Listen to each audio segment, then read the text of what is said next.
ಬೆಂಗಳೂರಿಗರೇ 3 ದಿನ ಕಾವೇರಿ ನೀರನ್ನ ನಂಬಿಕೊಳ್ಳಬೇಡಿ, ಎಚ್ಚರ ಎಚ್ಚರ. ಯಾಕಂದ್ರೆ ನಾಳೆಯಿಂದ 3 ದಿನಗಳ ಕಾಲ ನಿಮ್ಮ ಮನೆಗೆ ಕಾವೇರಿ ನೀರು ಬರ್ತಾ ಇಲ್ಲ.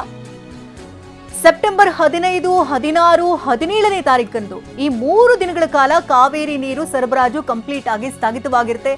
5ನೇ ಹಂತದ ಪಂಪಿಂಗ್ ಸ್ಟೇಷನ್ ಇಂದ ನೀರನ್ನ ತಡೆ ಹಿಡಿಯಲಾಗ್ತಾ ಇದ್ದು ಸರಬರಾಜು ಕಂಪ್ಲೀಟ್ ಆಗಿ ಬಂದ್ ಆಗಿರುತ್ತೆ. ಹಾಗಾಗಿ ಅಗತ್ಯಕ್ಕೆ ಬೇಕಾದಷ್ಟು ನೀರನ್ನ ನೀವು ಸಂಗ್ರಹ ಮಾಡಿಟ್ಕೊಳ್ಳೋದು ಉತ್ತಮ.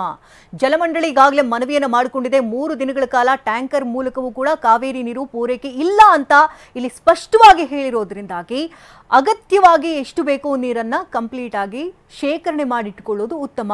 15, 16, 17ನೇ ತಾರೀಕು ಈ 3 ದಿನಗಳು ಕೂಡ ಕಾವೇರಿ ನೀರು ಬರೋದಿಲ್ಲ. ಇನ್ನು ಟ್ಯಾಂಕರ್ ಇಂದ ನಾವೇನಾದ್ರೂ ತರಿಸ್ಕೊಳ್ಬಹುದು ಅಂದ್ರೆ ಅದು ಕೂಡ ಕಷ್ಟ ಸಾಧ್ಯ. ಯಾಕಂದ್ರೆ ಕಾವೇರಿ ನೀರು ಪೂರೈಕೆ ಆಗ್ತಾ ಇಲ್ಲ. ಟ್ಯಾಂಕರ್ ಮೂಲಕ ಅಂದ್ರೆ 3 ದಿನಗಳ ಕಾಲ ಟ್ಯಾಂಕರ್ ಮೂಲಕವೂ ಕೂಡ ಕಾವೇರಿ ನೀರನ್ನ ಕೊಡಲಾಗ್ತಾ ಇಲ್ಲ ಅಂತ ಜಲಮಂಡಳಿ ಮನವಿಯನ್ನು ಮಾಡಿಕೊಂಡಿದೆ.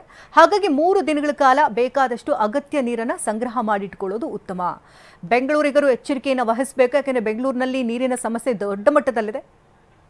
ಈ ಬಗ್ಗೆ ಹೆಚ್ಚಿನ ಡೀಟೇಲ್ಸ್ ಅನ್ನು ಕೊಡ್ತಾರೆ ದೂರವಾಣಿ ಸಂಪರ್ಕದಲ್ಲಿ ನಮ್ಮ ಪ್ರತಿನಿಧಿ ಶಾಂತಮೂರ್ತಿ. ಈಗ 3 ದಿನಗಳ ಕಾಲ ನೀರು ಬರೋದಿಲ್ಲ ಅಂತ ಹೇಳ್ತಿದ್ದಾರೆ.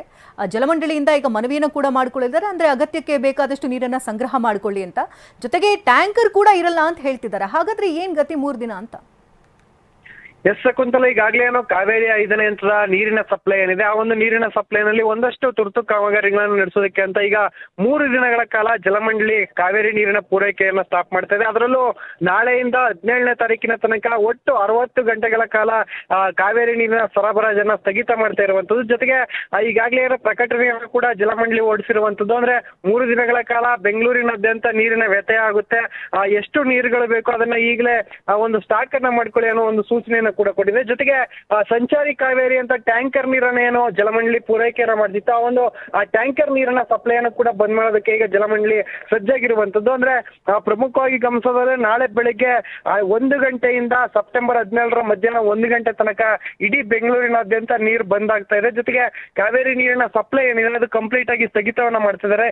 ಇದರಿಂದ ಬೆಂಗಳೂರಿನಲ್ಲಿ ನೀರಿನ ಸಮಸ್ಯೆ ಎದುರಾಗುವ ಸಾಧ್ಯತೆಗಳು ಕೂಡ ಇರುವಂತದ್ದು. ಯಾಕಂದ್ರೆ ಒಂದ್ ಕಡೆ ಕಾವೇರಿಯ ನೀರು ಬಂದ್ ಆಗ್ತಾ ಇದೆ, ಜೊತೆಗೆ ಸಂಚಾರಿ ಕಾವೇರಿ ಟ್ಯಾಂಕರ್ ಏನಿತ್ತು ಆ ನೀರಿನ ಸಪ್ಲೈ ಕೂಡ ಬಂದ್ ಆಗ್ತಾ ಇದೆ. ಇದರಿಂದ ಖಾಸಗಿ ಟ್ಯಾಂಕರ್ ಗಳ ಮೊರೆ ಹೋಗುವ ಸಾಧ್ಯತೆಗಳು ಕೂಡ ಹೆಚ್ಚಾಗಿ ಇರುವಂತದ್ದು. ಇನ್ನು ಎಲ್ಲೆಲ್ಲಿ ನೀರು ಬಂದ್ ಆಗುತ್ತೆ ಅಂತ ಗಮನಿಸೋದಾದ್ರೆ ಕಾವೇರಿ 5ನೇ ಹಂತ ಎಲ್ಲೆಲ್ಲಿ ನೀರು ಸಪ್ಲೈ ಆಗ್ತಾ ಇದೆ ಎಲ್ಲಾ ಏರಿಯಾಗಳು ಅಂದ್ರೆ ಬಹುತೇಕ ಬೆಂಗಳೂರಿನ ಬಹುತೇಕ ಏರಿಯಾಗಳಲ್ಲಿ ನೀರಿನ ಒಂದು ವ್ಯತ್ಯಯ ಆಗ್ತಾ ಇದೆ. ಜೊತೆಗೆ ಸೆಪ್ಟೆಂಬರ್ 16ನೇ ತಾರೀಕು ಬೆಳಗ್ಗೆ 6 ಗಂಟೆಯಿಂದ ಸೆಪ್ಟೆಂಬರ್ 17ರ ಬೆಳಗ್ಗೆ 6 ಗಂಟೆ ತನಕ ಒಂದು ಕಾವೇರಿ 1ರಿಂದ 4ನೇ ಹಂತದ ನೀರಿನ ಪೂರೈಕೆ ಏನಿದೆ ಆ ಒಂದು ಏರಿಯಾಗಳಲ್ಲೂ ಕೂಡ ನೀರಿನ ಸಪ್ಲೈ ಬಂದ್ ಆಗ್ತಾ ಇದೆ. ಇದು ಬೆಂಗಳೂರಿಗರಿಗೆ ಒಂದ್ ರೀತಿಯಲ್ಲಿ ಶಾಕ್ ಕೊಟ್ಟಂತಾಗಿರುವಂತದ್ದು. ಯಾಕಂದ್ರೆ 3 ದಿನ ಕಾವೇರಿ ನೀರಿಲ್ಲದೆ ಯಾವ ರೀತಿಯಲ್ಲಿ ಒಂದು ಕೆಲಸ ಕಾರ್ಯಗಳಲ್ಲಿ ತೊಡಕೊಳ್ಬೇಕು, ಜೊತೆಗೆ ನೀರಿನ ಪರ್ಯಾಯ ಮಾರ್ಗವನ್ನು ಯಾವ ರೀತಿ ಕಂಡುಕೊಳ್ಬೇಕು ಅನ್ನೋ ಒಂದು ಸವಾಲನ್ನ ಈಗ ಎದುರಿಸಿರುವಂತದ್ದು. ಇನ್ನು 3 ದಿನದ ಬಳಿಕ ನೀರು ಬರುತ್ತೆ. ಆದ್ರೆ